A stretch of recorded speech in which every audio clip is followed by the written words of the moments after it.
Hello, everyone.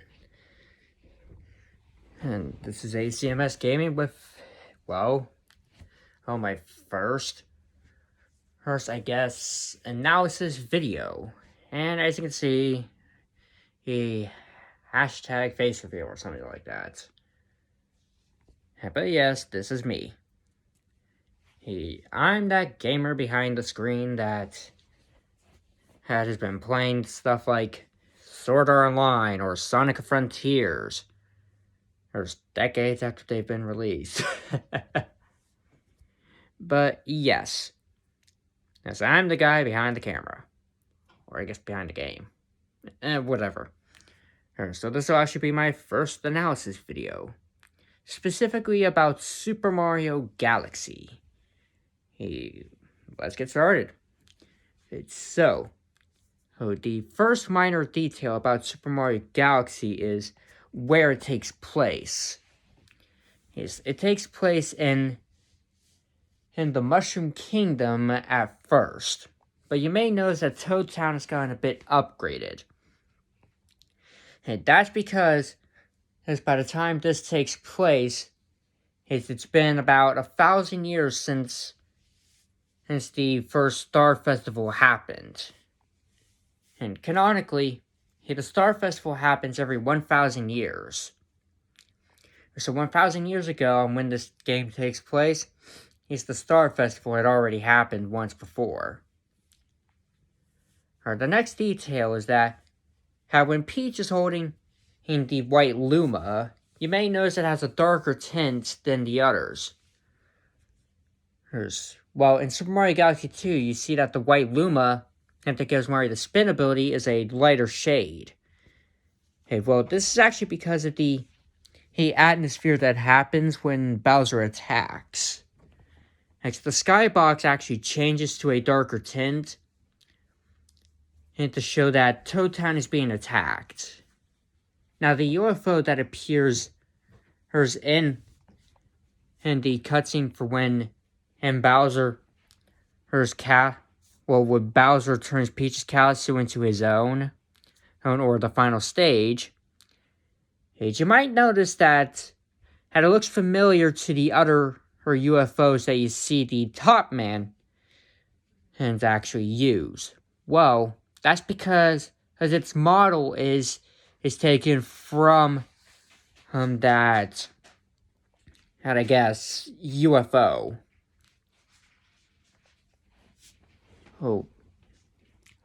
It's a bit interesting, but those eyes that appear on the bottom, yes, they look like eyes, but they're actually lasers. They may act like eyes, but they're still lasers. Although laser eyes are actually an option. Well, either way.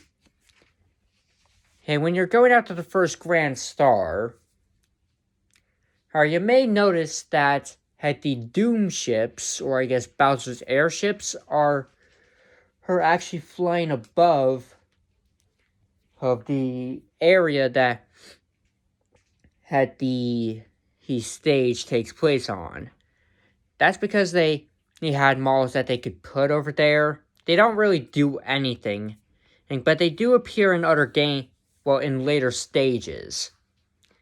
Bowser Jr. specifically is riding one when he appears against you. Now, I've watched a lot of challenges about this game before, and so far you can beat the game without collecting too many star bits, but you're forced to collect some in a few areas. It's genuinely impossible with Toy Time Galaxy. You can beat the entire game while crouching, but there are a few troublesome areas, specifically sand areas. Although it's actually impossible to beat the game while fully crouching in Super Mario Galaxy 2.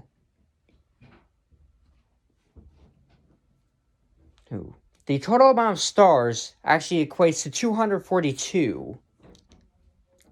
This number isn't a mistake.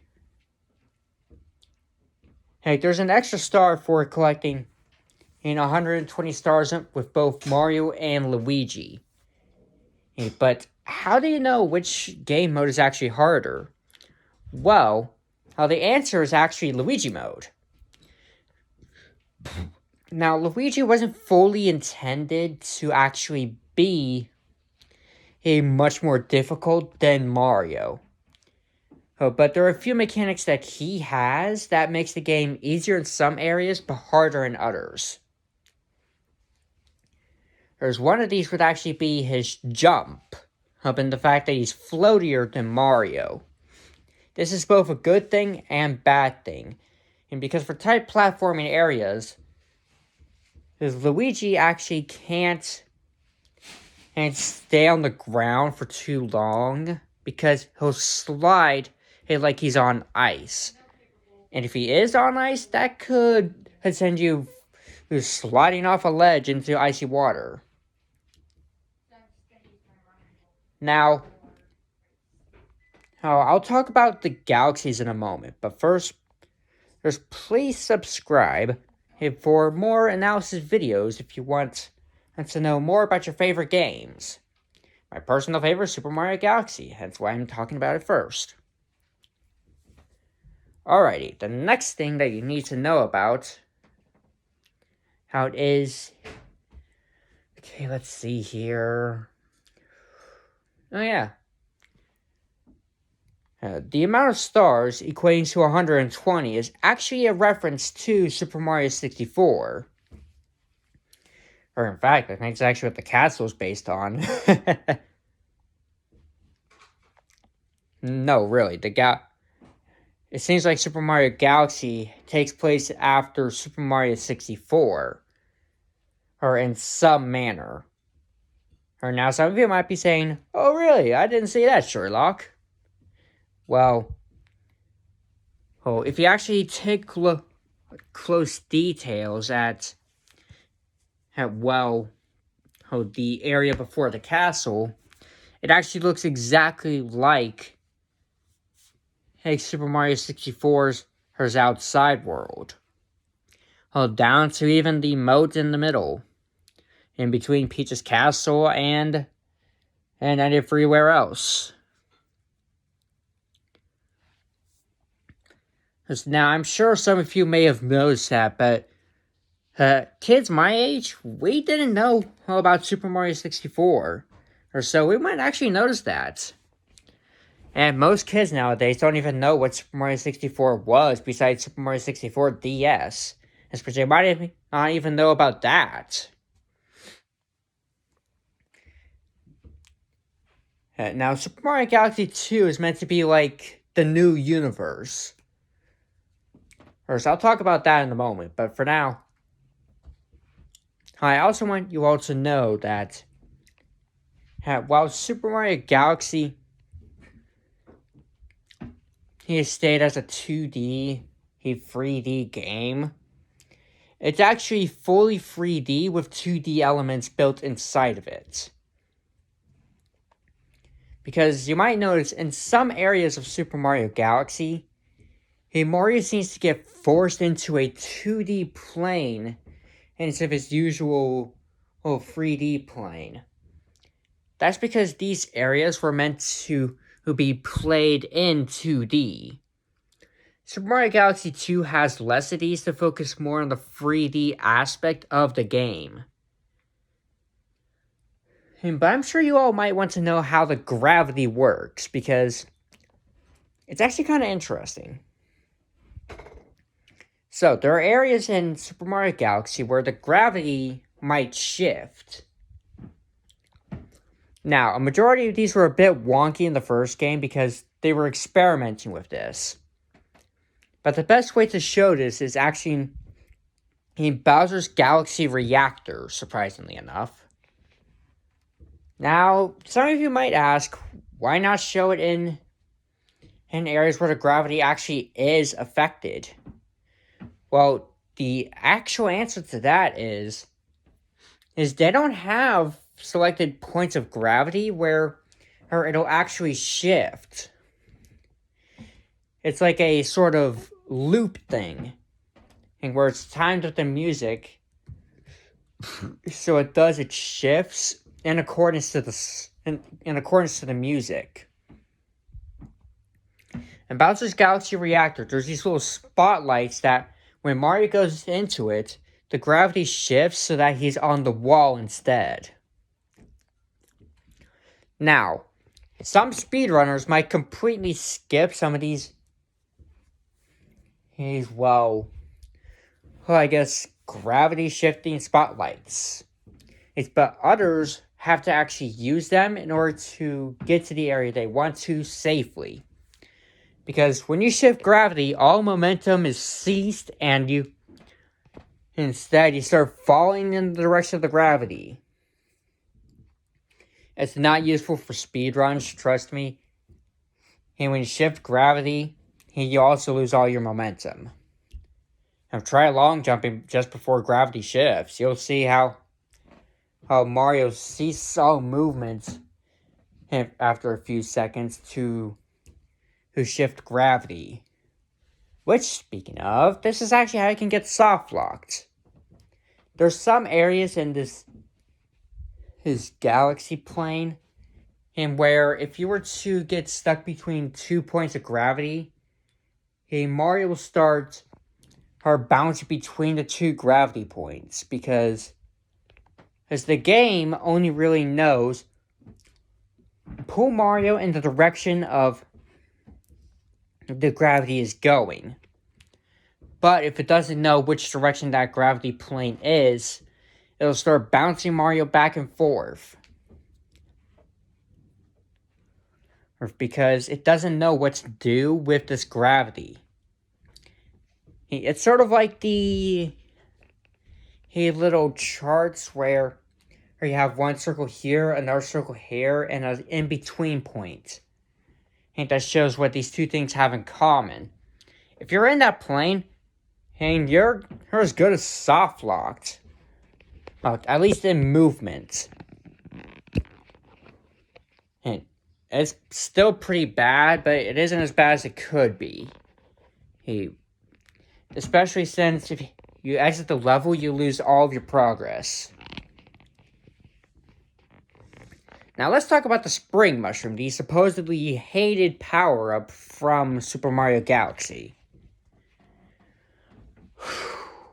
Where's the beginning of this? So first off, the Spring Mushroom is actually intended to be a sort of other form of transportation. And what if Mario was constantly bouncing? This is what the Spring Mushroom does. Its movement is that you're bouncing around, so sometimes you don't really have to jump at all to get over specific planes. Now, can you beat any of the Spring Mushroom sections without needing the Spring Mushroom? Yes, you can. And you need 2-player mode specifically. And a reliable partner who can make you do your, special jump. Now, in Super Mario Galaxy 1, you don't have this 2-player Luma. But that's because at the time, they didn't think about it. Super Mario Galaxy 2 is supposed to be an expansion to Super Mario Galaxy as a sort of, extra idea. But it started getting so many ideas, it became its own game by accident. And that's how much Nintendo really loved Super Mario Galaxy. They kept coming up with ideas far beyond after Mario Galaxy was released. Now, a lot of people call Super Mario Galaxy 2 a worse version of Super Mario Galaxy, but I beg to differ. While the final boss was more disappointing, and they probably should have kept the regular Bowser fights, you can understand what they were trying to do. Bowser was supposed to be bigger and badder. He was supposed to be like a giant compared to Mario. And while the final boss wasn't as exciting as it should have been, and I honestly think that maybe they should have kept the whole black hole format, but instead of having to knock the rocks back at him, you land on planets that are being dragged towards the black hole, and the only way to escape them is to use long jumps to enter the other her island's gravitational pull before you enter the black hole. Oh, and every once in a while, Bowser will actually send those meteors at you, but only one, as well, Bowser doesn't want to make the same mistake he did fighting you just a few seconds before. Or sometimes these meteors will land on an opposing island that you have to jump to. By the end, you basically are on your last planet. And Bowser won't send a meteor until you're, I'd say, this much away from a black hole. Well, which if I were to put a Venn diagram in black hole here, and the island over here, you would basically have 5 seconds to actually hit the final meteor into Bowser before you get sucked into the black hole. That would have been a lot more awesome than, oh look, you're on a meteor, let's head it towards Bowser. Oh look, I'm on another meteor, let's head it towards Bowser. Or, oh look, another meteor, let's head it towards Bowser. Oh wait, he's already dead? I think you understand where I'm going with this. I'm pretty sure they ran out of ideas for the final boss, because as every other planet before this, it was amazing. You had Yoshi. You had Yoshi power-ups. You had new power-ups and returning old ones. And heck, in the code, they actually intended to have the red star power-up in the game. But you also had green stars. As well, there were 3 stars originally in the first game. Those also counted towards your main total. These ones, they were entirely new. Some of them showed gameplay mechanics you didn't even know of. And others, oh look, there's a green star. Get what I mean?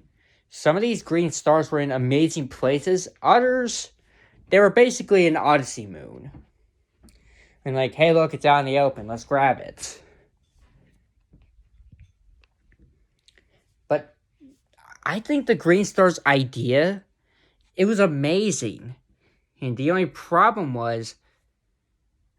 is some of the planets, they weren't intended to have green stars at all.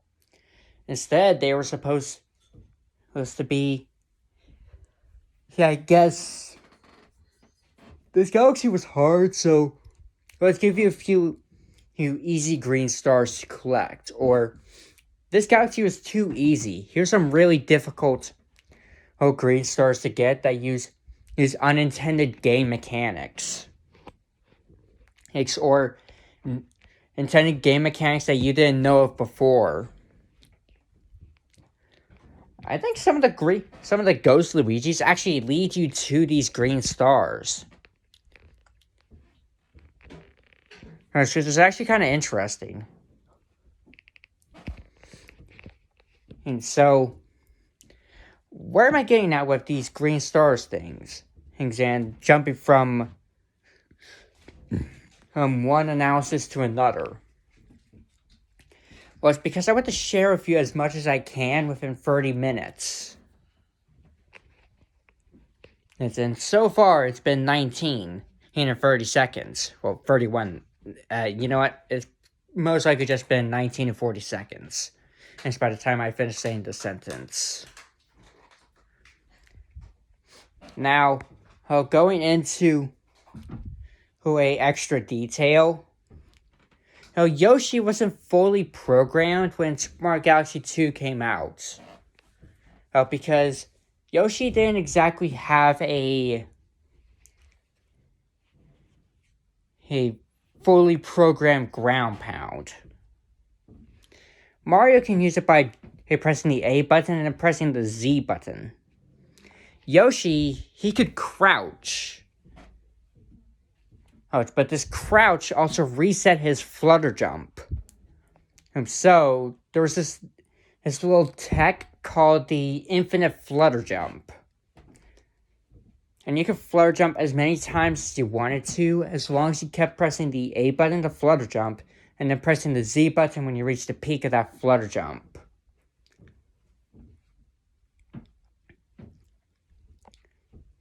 And the good part about it was good speedrun tech, but each time you flutter jumped, you lost more speed because of the crouch.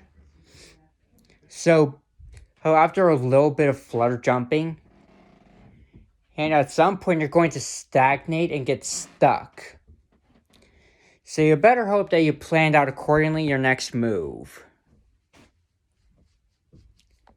But how about I talk about the Cloud Flower, because this is interesting. So the Cloud Flower was actually a newly added power-up. The whole point of it was that Mario could jump higher than he could, further than he could, and had free platforms that he just had to spin to create. The Cloud Flower was basically the feature power-up for Super Mario Galaxy 2. What was the feature power-up for Super Mario Galaxy, you may be wondering? The Launch Stars. Now, you might yell in the comments, hey, wait, the Launch Star isn't a power-up. It's a mode of transportation. And that's what I'm actually getting at. The Launch Star isn't really a power-up, but it was the main feature for Super Mario Galaxy. Because look at how many you actually see in Super Mario Galaxy, and then look at Super Mario Galaxy 2. See what I'm getting at? The Launch Stars and Sling Stars are the main feature of Super Mario Galaxy, because with that game, everything was actually further out. You couldn't exactly just get to it via running across a level. Everything was so far apart that you needed a Launch Star to actually get to them in the first place. It's because it was a bunch of empty space. You were in literal space. There was no way to get around. And without an extraterrestrial form of transportation known as the Launch Stars. You couldn't just jump across to some of the planets. You had to fire yourself across space, going as fast as you could just to reach the islands.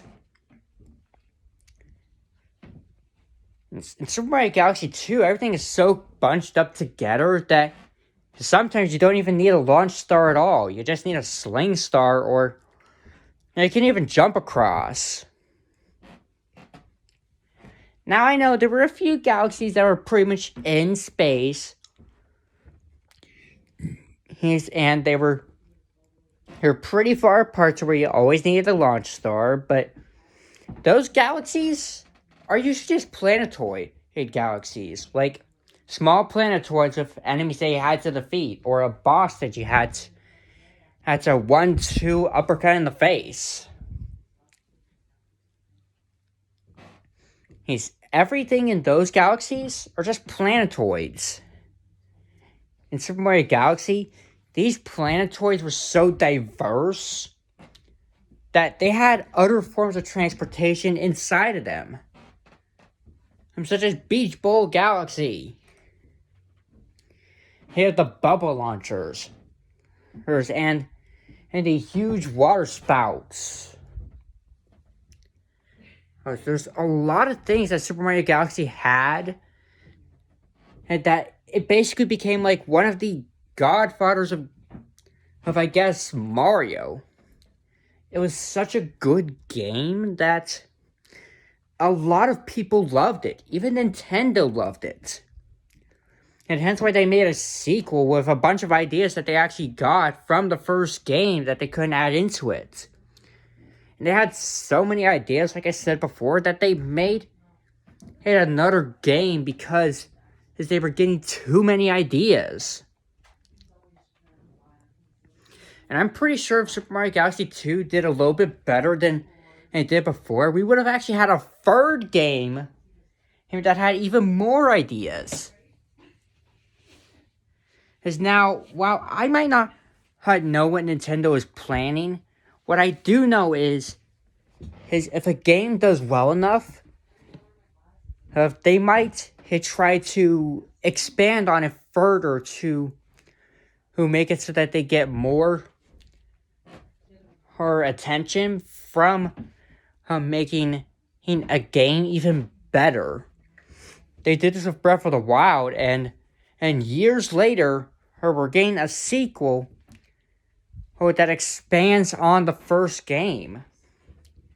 And I'm pretty sure a majority of this was going to be a DLC content, but they started getting more and more ideas for the game that instead of making it DLC, they're making it a full-fledged other game. Or maybe they might have already had a sequel idea planned, but because of their other projects, they had to put this one on hold until recently.